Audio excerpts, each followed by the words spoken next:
Okay, everybody, I'm going to call the regular city Prescott meeting to order. It is Monday, April 10th, 6 o'clock. Do roll call. Tom? Here. John? Here. Dar? Here. Pat? Here. Maureen? Here. Bailey? Here. All right, everybody stand and say the Pledge of Allegiance. I pledge allegiance to the flag of the United States of America and to the republic for which it stands, one nation, under God, indivisible, with liberty and justice for all. Okay, thank you. Okay, first item on the agenda is public comments. The city will receive public comments on any issue related to the agenda items. Limited discussion by the council may take place. Okay, next item is consent agenda. Tourism Committee minutes from March 6th, City Council minutes from March 27th, Tourism Committee minutes from April 3rd, Planning Commission minutes April 3rd, General Fund balances March, cash balances March, paid invoice reports for March. Motion to approve the consent agenda. Second? Okay, we have a motion, a second to approve the consent agenda. Does anybody want to pull anything out of that or any comments on it? If not, all in favor say aye. Aye. Opposed?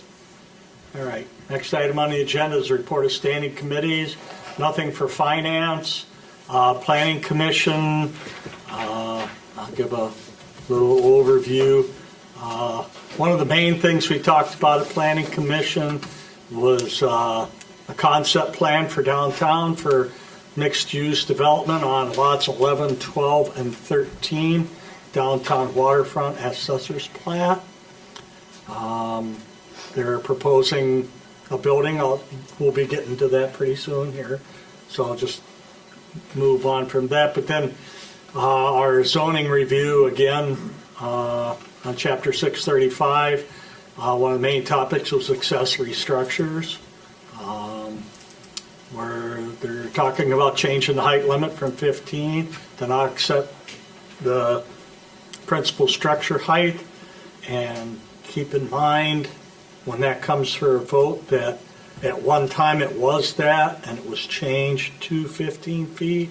Now we're proposing for it to be changed again, so make sure you look at that real good so you're good with it when it comes for the changes. We talked about landscaping and mobile tower proposed additions and architectural proposed additions. All that others was pretty straightforward on that. And so the next meeting for Planning Commission is Monday, May 1st at 6. Parks and Public Works, next meeting is Monday, April 17th at 5.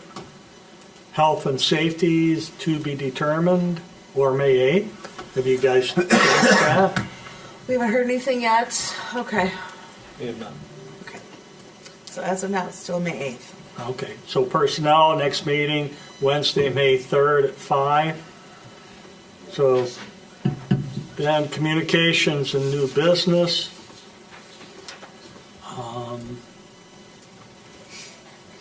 Council will now receive public comments on any issue not related to agenda items. Limited discussion by the council may take place, however, no action will be taken on any item, including written responses or documentation and possible action in a future consideration. Okay, hearing none. Next item on the agenda is Ordinance 0323, amending 356-4 classes of licenses and 356-17 restrictions on temporary fermented malt beverage or wine license. Second reading. Take that. This is the second reading. We just had several different incidents, two different incidents where a particular group was trying to apply for a temporary liquor license, and we were between council meetings. So what we're proposing then in this new ordinance would be that the police chief would be able to approve any temporary liquor licenses and the city clerk would then issue that license, rather than having it, the council always approve these items. If they get denied, are they allowed to appeal? I don't know. Any Yes. thoughts? We didn't really talk about that. Yes, they can appeal to city council for, Okay, cool. So as long as there isn't timing issues. Yeah. Right. You know, and that was the big thing, is the timing. So. Okay, I need a motion. I'll make a motion. Second? Okay, are we just the second reading, or are we gonna waive and go to the third? Waive and Waive. go to the third? I think it'll speed things up, so I think it makes sense, especially if we're allowing appeal, so I would say waive and go to the third.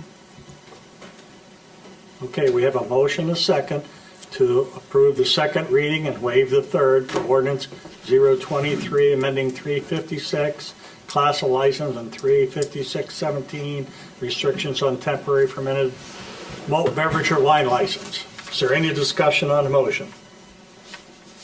If not, all those in favor say aye. Aye. Opposed? All right, thank you. Next item is Resolution 21-23, awarding the bid for Locust Street reconstruction to Haas Sons Incorporated in the amount of $2,039,525.63. Greg, you want to enlighten us on that, please?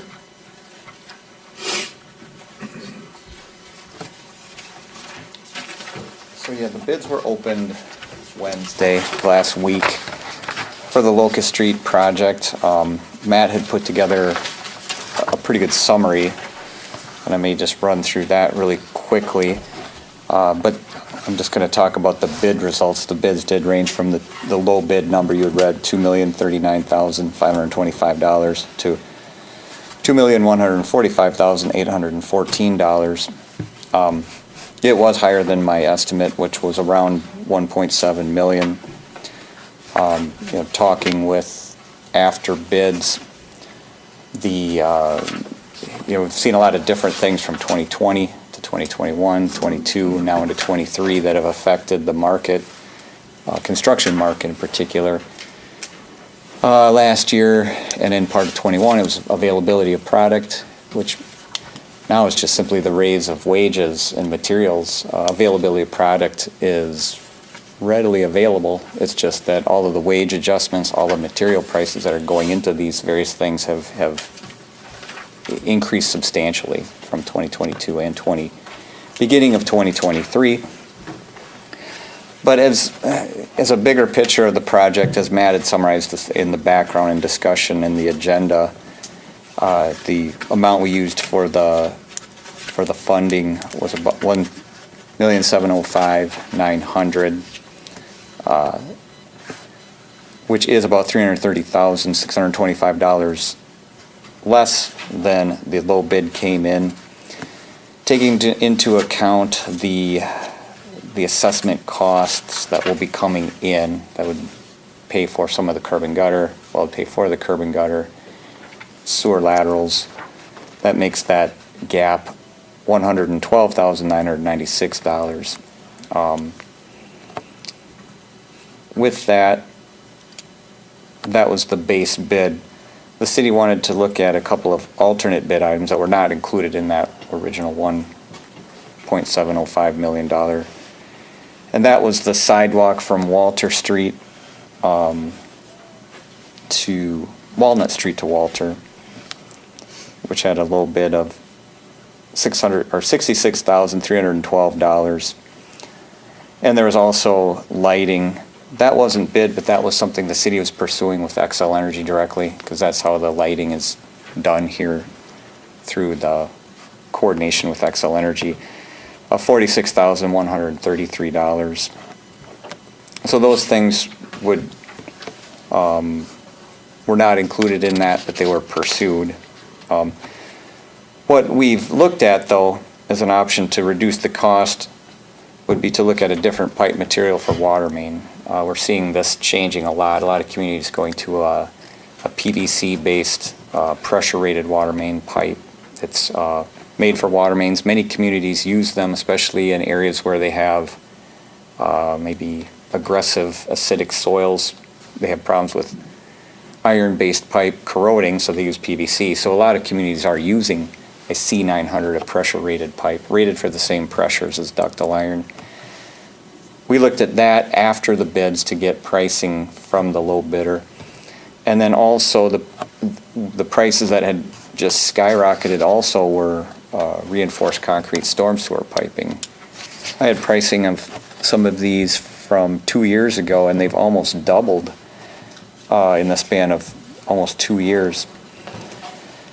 So offsetting some of that with the double corrugated HDPE storm sewer pipe in place of concrete, those two items would almost save us $100,000. So it would get us very close to this gap of 112 to get us close to the budgetarily where we'd want.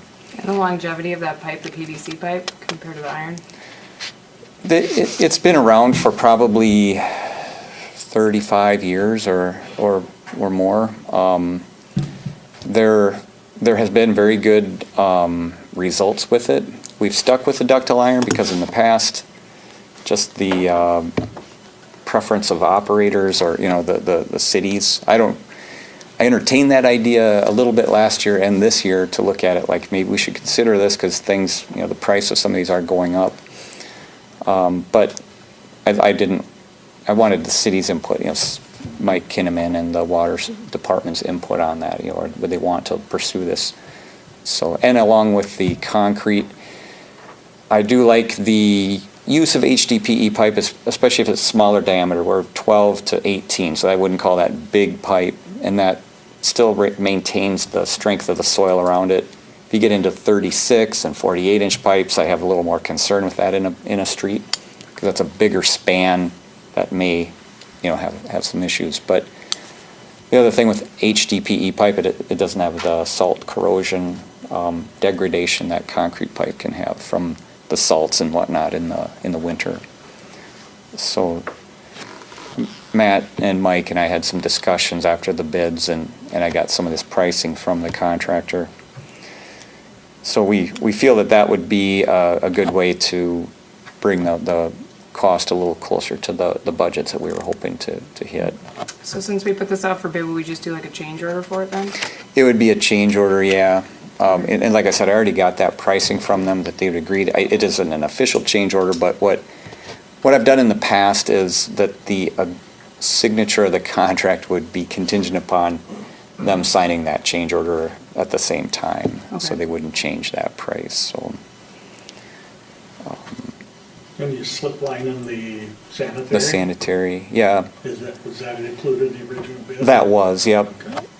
That price was $9 a foot less than my estimates. Asphalt came in less than my estimates, like excavation, aggregates were right there, but it's pipe and water main and storm sewer pipe and sanitary sewer pipe would have been up there high too. So we did save some money, definitely, with quite a bit of money, especially in manholes.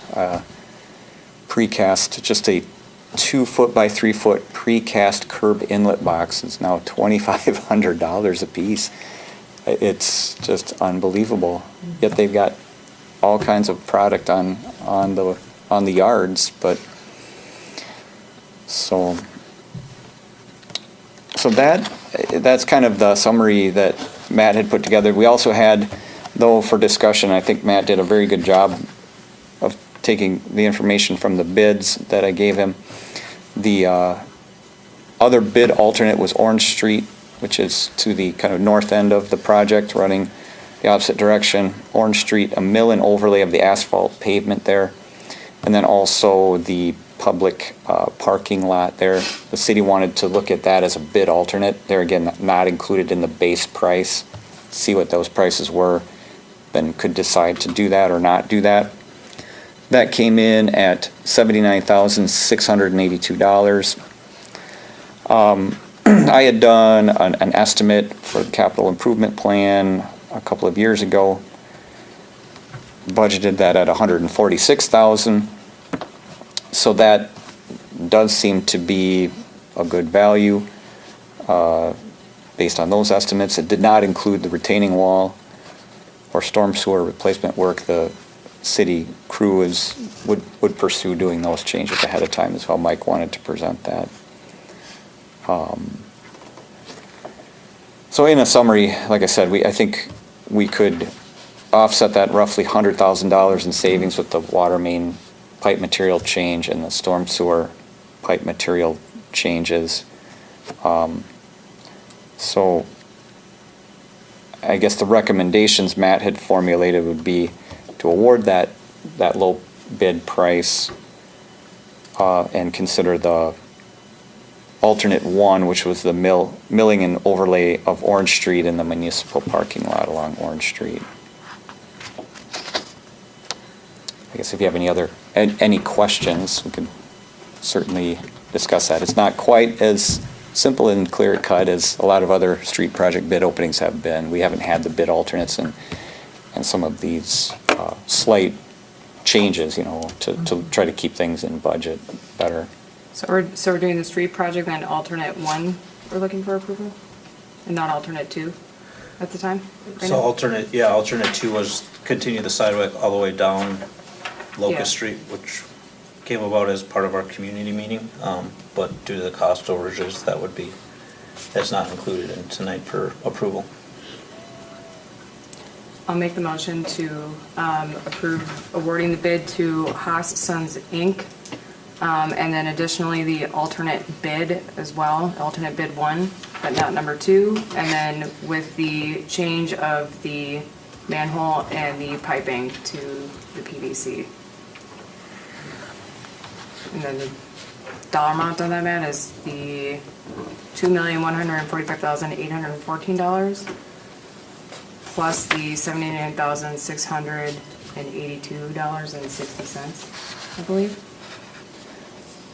Second? Or is it the lower amount? It would I was be the actually lower asking. amount. It Yeah, would be sorry, the- I was actually having my note. So it's $2,039,525.62. Then we're good. Correct. I have a question. Sure. Regarding the assessments for curb and gutter and sewer laterals on the residential properties of Locust Street. Correct. Are they going to be affected by this change in bidding? It would go up, the curb and gutter assessment price goes up a bit, and I took, for comparison's sake, I took all of the footages and just took an average of everybody's frontage. They range from 66 to maybe 150 feet. Taking a running average, it's 95.1 feet. My preliminary assessment hearing estimate, or assessment estimate was $29 a foot. Using these new bid numbers, it would be $30.99. That's close to a $2 per foot additional cost. The laterals, I was within like $6 of my lateral estimate, but I still changed, and that's a per one, right? That's, if you have it, that's the cost.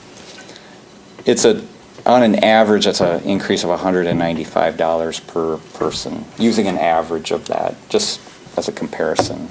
So it did, yes, have a little effect. It's generally a couple $100 Right. per property. We even looked at, do we narrow the curb by 6 inches? Not a real fan of that, because then your storm castings are out there on the edge of the asphalt, and that's always an area that settles, because those are 24 inches also. But you're offsetting that with more asphalt.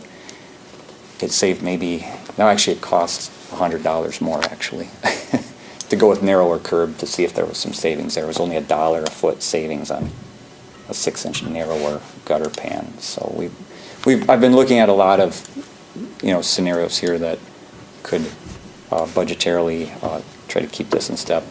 Even in the design, we did slightly reduce that street width as we were trying to adjust budgets, to get as economical as possible. So, and the sanitary sewer definitely was beneficial, saved several $100,000 there. So. Okay, we have a motion and a second. Is there any other discussion on the motion? And I think you covered this, because I think you said that you guys sat down with Matt and Mike, and so as far as we're concerned, Mike's seen all of this and kind of comfortable with it too, with his side? Correct, yeah, so we got the bids on Wednesday. Mike, me and Greg talked Thursday, and then Greg and Mike talked Friday morning as well, so we've reviewed. Okay. The one thing just to keep in mind is, material changes are thing that we can work towards. The thing that we were just concerned about was if we got too much into substantially changing the process, to go through the rebidding process all over and starting. Yep. that. Yeah, Matt had checked with the city attorney. He was clear on that, so. Seems like a very reasonable compromise. Any other discussion? We'll do a roll call. Bailey? Aye. Maureen? Aye. Pat? Aye. Gar? Aye. John? Aye. Tom? You recusing yourself, Tom? Yes.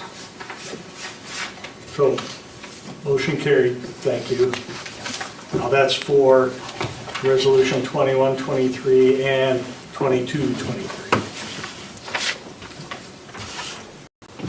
Okay, the next item on the agenda is approval of the concept plan for proposed mixed-use development on lots 11, 12, and 13 of downtown waterfront assessors plat through a planned unit development.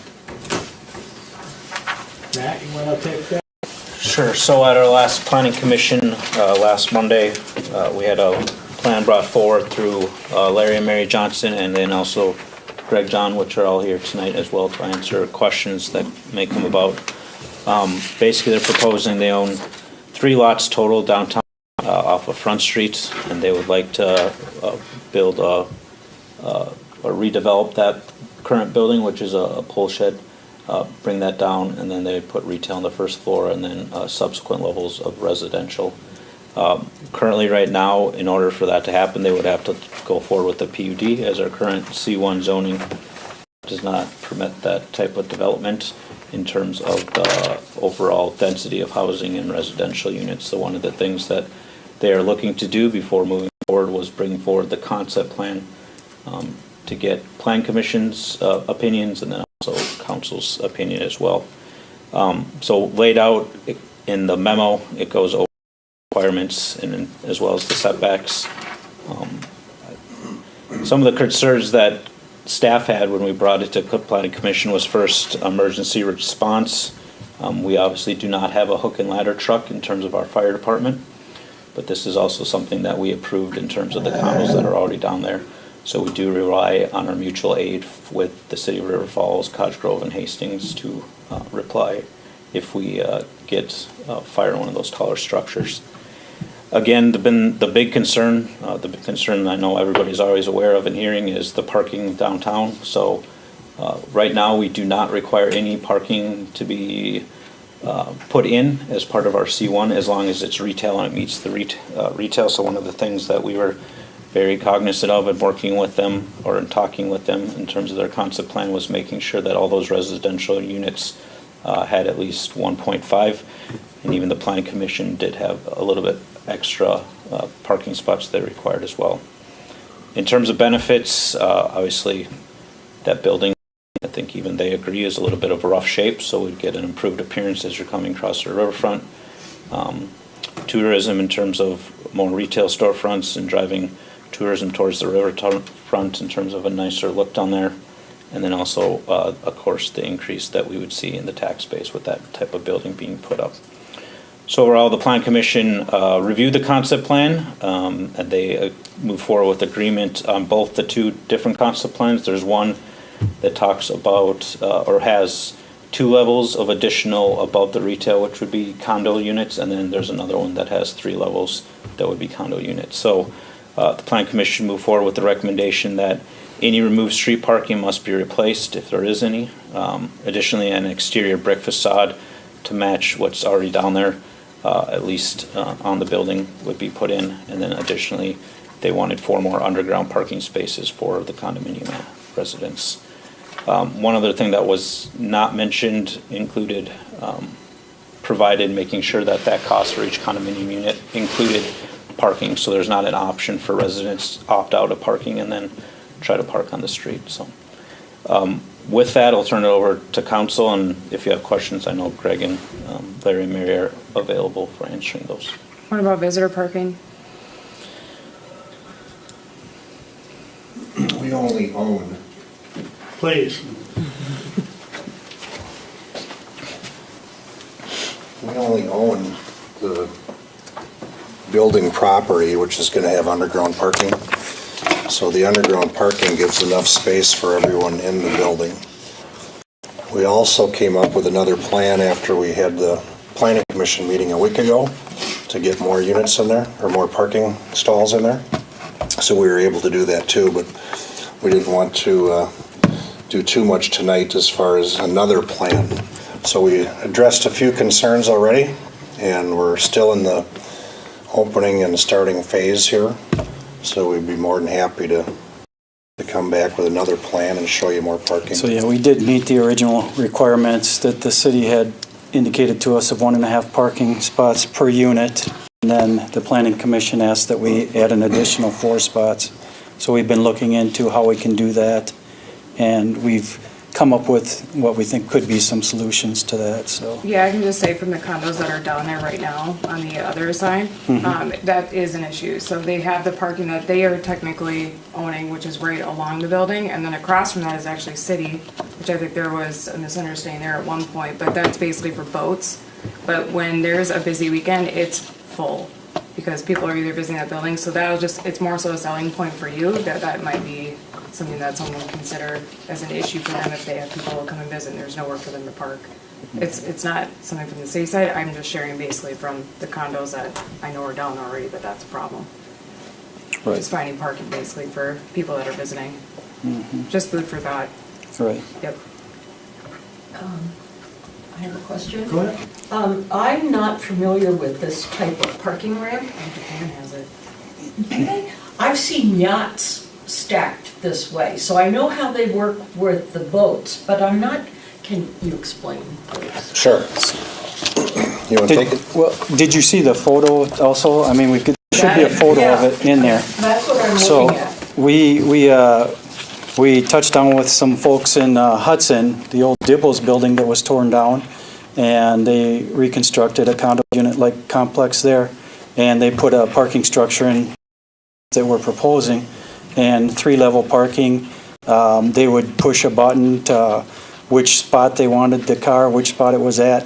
I think he said 2 minutes was the maximum time it would take from any location on the parking structure for it to be down and ready for them to drive off. So it one level moves them laterally, the other one vertically, Oh. and yeah, it just puts them. So there's one empty stall. One empty Yeah. stall. Oh, I see, and then it travels along. One empty stall allows you to move the tiles around. You can't park. Yeah, Okay, Yeah. so that X is where a car could go in, but then go down. Are they rentals or and do then they? slide over. No, that would be Those- part of the plan. The ones in Hudson? Oh, the parking lots? Yeah, so the one where they installed it, One is conversation it at a time, rented please. or owned? That's owned. It's owned, okay. The builder actually kept the Dibbo's building, and they kept the old structure, and they renovated the interior, and they added the condos on above and behind, and there's no parking. So they put this structure in, which got 20 parking spots for them. So it's, parking in Hudson's a big issue, a major concern as well. I mean, it's crowded there on the weekends too, and there's just not a lot of parking downtown area there, So so. 20 cars and 7 spots.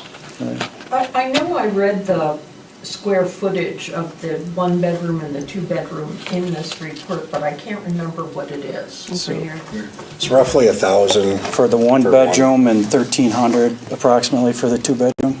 Okay. Now, who are your prospective owners then? Are they going to be affordable housing? I mean, in that, In the front. It's riverfront property, so it's gonna be, no. when you say affordable housing, I guess I'm, Not the type of affordable you're thinking. right, Well, they'll be for sale. I think to the last Anywhere presentation, around yeah. 230,000. You can't no, we buy can't anything. build for, we can't even, Even going up an additional. it costs us that much per unit just to build it. How much? It costs us over that much per unit Oh. just to build it, Yeah. is what we've been quoted, so. Yep. You had mentioned, and I know you said you may come back with another plan, but by juggling some parking, how many more, and let's say if you're in the 3-story housing concept, how many more parking spaces do you think you might be able to achieve? Because originally with that, you had 38 spaces. I think we got up to 46. Okay. Doing some math Right. on my own. All right.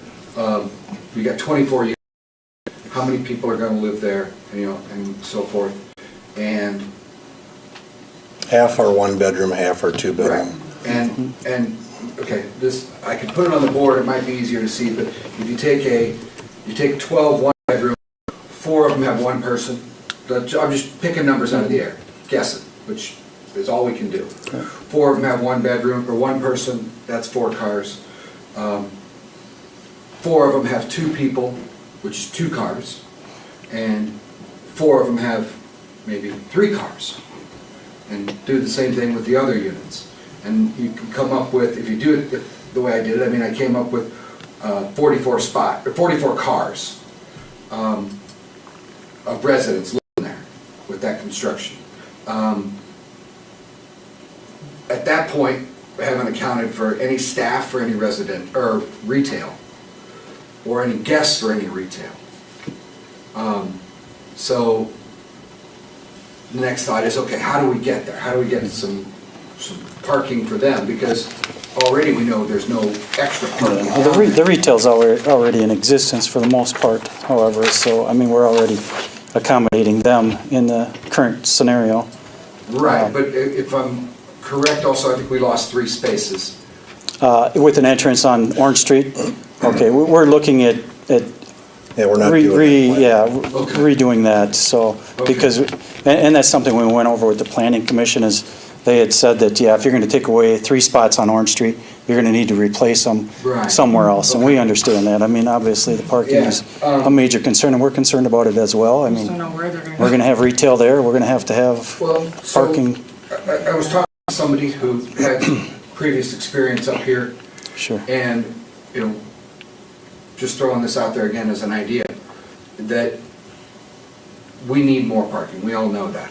And if there was an opportunity to get some help through your project to achieve more of that parking, because again, your retail right now, and I don't know what retail you're thinking, maybe you have an idea, or are you thinking that the liquor store is gonna stay there and do that? Okay, well then that's Well, what that'd be did. part of it. I mean, we'll be going up Orange Street also with retail, so I'd like to move Papatronios down on the riverfront. That's a thought, so. In that case, because if But it's. the parking's as bad up there, Right. if not worse. Right, because if it's the liquor, it's kind of come and go, come and go, Right, come and go. exactly. It's like With 5 the minutes in and restaurant, out. It's more of a sit for a little while Right. longer and a turn. With a lot of boating traffic as well. Yeah, but again, I was talking to somebody and hashing the idea about, okay, so what if there was somehow built into this a charge or a fee or whatever for parking to help finish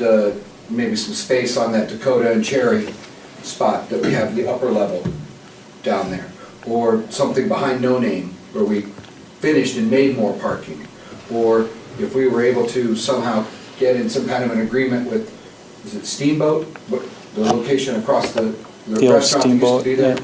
What was it called? The old steamboat, yep. Yeah, the old Steamboat. If we could, figure out some sort of an agreement, get into a lease with them where we You could could have some. accommodate more But with parking the idea spots. that if you tacked on $1,000 per unit or something, and that money went to the city to help offset some of these things, just an idea. Right. Just Yep. thought, because, like I said, To- on any given day in the summer, if any of these folks, and I know they will, they're gonna have guests coming down, cousins, aunts, whatever else, or if somebody buys this and they live in the city, their summer place, they're bringing their kids down and their kids' friends to use the boat and do that stuff. So we do have things that when people pull permits and stuff like that, we have a lot of fees that get added onto that. So are you saying you want to amend that? Possibly. Again, That, Matt, I'll let you pipe in. That's opening up a Hold whole new can well, on a whole other subject. I mean, I mean, we're just looking at the concept plan right now. right, but to approve a concept plan like this, in my thoughts, I've spent time living in apartments and condos in the city, and I know Prescott's not a city, you know, it's a town, but the idea is there's never enough parking. And 1.5 just, in my thoughts, doesn't cut it. But I've known every apartment that I've lived in where I've had to pay for parking or it was part of it. I know that it's expensive and it cuts into the plan, and the plan's got to work. If the plan doesn't work, then you're not going to do it. Right. You're not going to do it to just pay the city for extra parking. That's not how it works. But the other side of it is to do something and for you to get the benefit, which you're going to get, if, you know, when you sell these or whatever else, and then have the overflow just spill out onto everybody else, and you're part of everybody else because you live here and this is you too. That's what I want to try and make sure that we do as best we can. We don't do that. There's certain things we can say we have to do, and there's certain things that require more work for us to actually say that has to happen, because it's technically one private property. So we can only dictate so much, right? So they're meeting the parking We have law on requirement. that, and they're meeting the parking requirements right now. I think we were following your requirements are Yes. 1.5. That's your So I requirements. think from like a parking standpoint, it does come back to us a little bit, where it's like, what can we do to build funds to basically do this, which we have our working meeting tomorrow. So our minimum is 1.5, and that's. Yep. So just, But somebody mentioned to me that because there's, and I'm gonna see if I get this right, I'm gonna go up here and look at it, that it will require a PUD. Yep. correct. But So can I- so what they're jump dealing in with for a right now second? in terms of like, if you look at the lots that they have, and you look at the availability space that they have, Right. they're only gonna be able to do so much. Right. Our problem is much larger than that, in terms of parking, right? So they'll be able to help with a piece of that, but if you're looking at it holistically throughout the city, we have quite a bit more Right. in terms of parking that we need to address. We've Yep. taken, Mike's done a great job on that first parking lot. Hopefully one day we can do a second row to that, but we've looked at doing parking ramps. Rob, that was when you were the chair of Public Works. I mean, it is ridiculously expensive, and we've looked at multiple options, and so, There's like 30, I don't 40 know, grand. all in I'm saying is parking like spot. to get stuck on that for this is where I'm saying, like, they only have so much real estate, one, to put the parking in, and to maximize, yes, if you can maximize it. Right. But to have it fix the it's not gonna fix the Oh, problem. not fix the whole problem, but Right. what I'm saying is, like I said, I just think that, I like your plan. Parking is maximizing I know what exactly you're what getting you at, need. I know what you're getting at, I'm just saying, And like, what I don't know if this Yeah, is so What the you're that- asking for. Right. Yeah, absolutely. Private partnership. yes. I think 1.5 is not enough. So, No, the- and they've And- already agreed Which is to not add gonna change. that. Yeah, which is So not their the- problem, because they're well, meeting what- no, what's the currently the here. planning commission did dictate to us that they'd like to see 1.75, which is the additional 4 spots. Yeah. And so we've racked our heads on that and come up with another plan that we think will work to accommodate those spots. We're going to be losing maybe a little bit of square footage on one of our levels, and just to add that extra parking Yeah, I mean, in, because instead of going just 2 levels, we might be going 3 levels on the lift, the elevator, Mayor? car lift. It's a beautiful plan, and Mayor? and I'm in favor of. Mayor. I know, we need to grow this so that we can Right. get more. Can I just I'm jump in? sorry. Just what, real quick, the 1.5 spots was a starting point based on the fact that the condominiums that are already down there were at 1.6, so we start at 1.5. To Councilmember Knox's point, there is no set requirement for a PUD. The whole purpose of the PUD is you can require whatever you want as part of this. This is the one, I guess, hard and fast item where the city can completely just say no to this or require a different requirement. I think the 1.5 that the commission reviewed, then said we'd like to see some more, so that's where the 4 additional spots came in. So, just to be clear, there's no requirement in our code that says 1.5, we just use that as a starting point based on what's already down at the river. I have a question regarding the concept plan that is up for approval tonight. This is not the approval of the planned unit development. Correct. All right. So right now with this I yeah.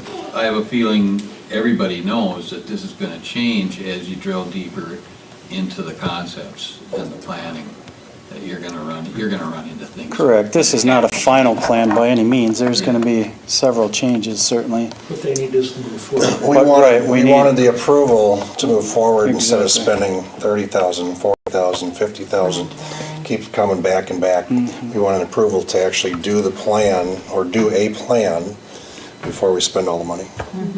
Yeah, one of the thoughts that I had is the discussions that were going on just a few moments ago. It sounds like we're kind of ruining not having a plan for core urban redevelopment in our commercial district. You mean an overall plan? Yes, Yeah. and as well as some of the ordinance changes to reflect if you want to maintain historical or river, addressing river and just what do you want our core urban area to look like when we're done, and how do you do that? And that may be a job for future within the city, but that's all I have to say. Any other questions? I'll entertain a motion. I'll make a motion to approve it. I'll second it. Okay, we have a motion and a second to approve the concept plan for proposed mixed-use development on lots 11, 12, and 13. And there's a concept A and A1. Are we still at that point? We were. A1 was like 2 levels of residential. A was 3. We had two underground levels of parking. Right, but I mean, on the residential is the only difference. Yep, 3 And then two- your parking. three, yeah. The difference is the 2 levels of parking versus 1. The 1 uses those So what automated I'm saying systems. is we're approving either or. Yes. As the planning commission Correct. recommended. Are we all Yes. in agreement with that? Yes. But then so we would approve this, and then you still have another design or whatever, something like this that you, Yeah, we debated whether to even bring it up, but at the last planning commission meeting, they said get more parking, so we got more parking. So it shows more parking. Okay. So it's a 3-level unit instead of a 2-level unit of the car automated parking system. So we were able to get in more cars. We lost some retail space though, because it's going up into the retail area. Any other questions? We have a motion and a second. All in favor, say aye. Aye. Opposed? Nay. Right, motion carried. Thank you. Thank you. Good luck.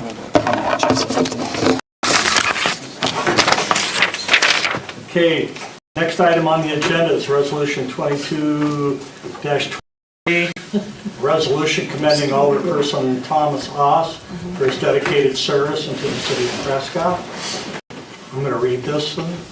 Whereas Councilmember Thomas Oss was elected by his constituents to serve as a representative for Ward 3 and 4 of the city of Prescott, whereas Councilmember Thomas Oss has displayed true dedication to his position, outstanding leadership and sincere concern for all citizens of the city of Prescott, and devotion for the common good of Prescott.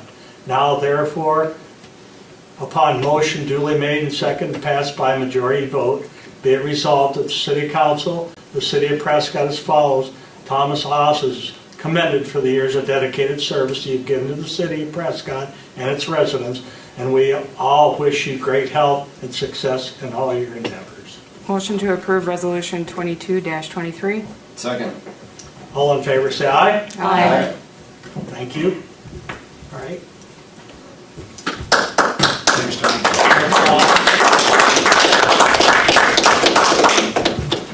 Okay, next item on the agenda, there's no closed session, other business. We do have a Ward 4 process in motion right now. We actually had 4 people that were write-in, and they all had 1 vote. So they've been in contact with 3 of the 4, and they all 3 want the position. So on Wednesday, 3 of the 4 people are gonna come here, and we're gonna do the draw card method, which is an Why not approved, elected, yeah. which is an approved method. So that's gonna happen on Wednesday. So then we will have a replacement. Then the council workshop is tomorrow at 5 o'clock. Hope everybody can make that. And then next Tuesday, April 18th, organizational meeting at 5:30. Is there any other business? Motion to adjourn. Oh, Do I gotta step up here? Yes, Yeah. sir, please. I'm Matt. I just wanted to let everybody know, especially you guys, this weekend is the flood run. So if you have any business planned outside of Prescott, you may want to leave by 8 a.m. and not come back till 5 p.m. That is all I have. Are you We'll have some leaving extra or are you officers. staying? I'm staying, I'll be working. We'll have a bunch of extra officers out, but I just wanted to make sure everybody was aware of that. We'll put something out on the Book of Face, and then Matt, you guys can share it too, and we'll get the word out. So, Okay, thank you. thank you, chief. motion to adjourn. Second? A motion, a second to adjourn, all in favor? Aye. We are adjourned. Thank you, everybody. Thank you.